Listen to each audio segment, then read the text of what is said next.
আমাদের প্রিয় নেতা স্বদেশ প্রত্যাবর্তন 17 বছর উনি দেশের বাইরে ছিলেন।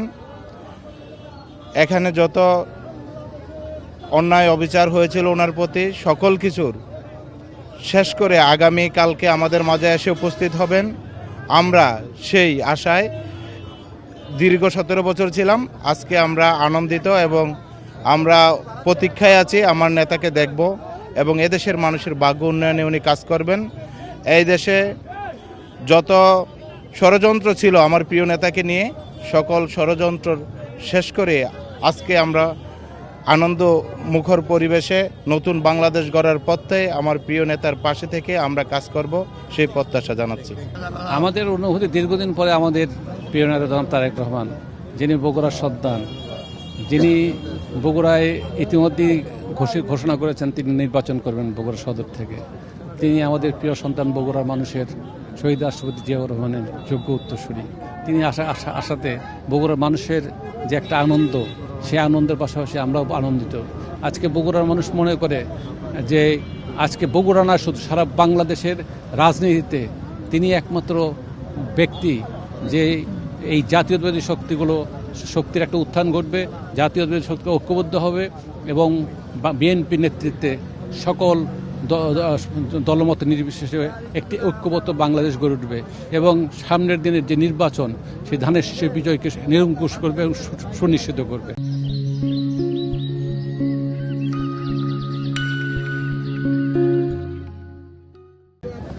এবং আজকে আমরা তাই তার আসার ক্ষণের জন্য প্রতীক্ষা আছি। আমাদের বগুড়া থেকে হাজার হাজার কাউকে আমরা বাধা দিতে পারিনি। আমরা ধরেছিলাম যে হয়তো 20,000 লোক হবে, সেখানে হয়তো আমার মনে হয় 30,000 বেশি লোক অলরেডি এসে গেছে বগুড়াতে, বিভিন্নভাবে কষ্ট করছে। কিন্তু তারেক রহমানকে এক নজর দেখার জন্য শুধু তারা এই কষ্টগুলো করছে। আমরা বগুড়ার মানুষ আমরা বিশ্বাস করি যে তারেক রহমান আমাদের শুধু ঐক্যের প্রতীক না, তিনি আমাদের রাজনীতির ধারক এবং বাহক। তিনি শহীদ জিয়ার উত্তরসূরি।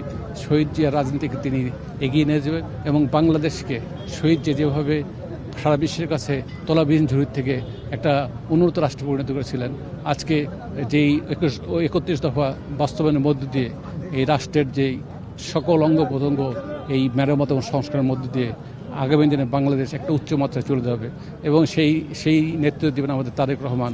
বাংলাদেশকে পিছনে ফিরে তাকাতে হবে না, আমাদের তারেক রহমানের নেতৃত্বে বাংলাদেশ এগিয়ে যাবে এবং বিশ্বের একটা ভালো উন্নত রাষ্ট্রে, শ্রেষ্ঠ রাষ্ট্রে পরিণত হবে, এটি আমাদের বিশ্বাস। আমাদের প্রিয় নেতা জনাব তারেক রহমান আগামী 25 তারিখে আগামীকালকে আসছেন ইনশাল্লাহ এবং দীর্ঘ 17 বছর পর উনি দেশে পা রাখবেন।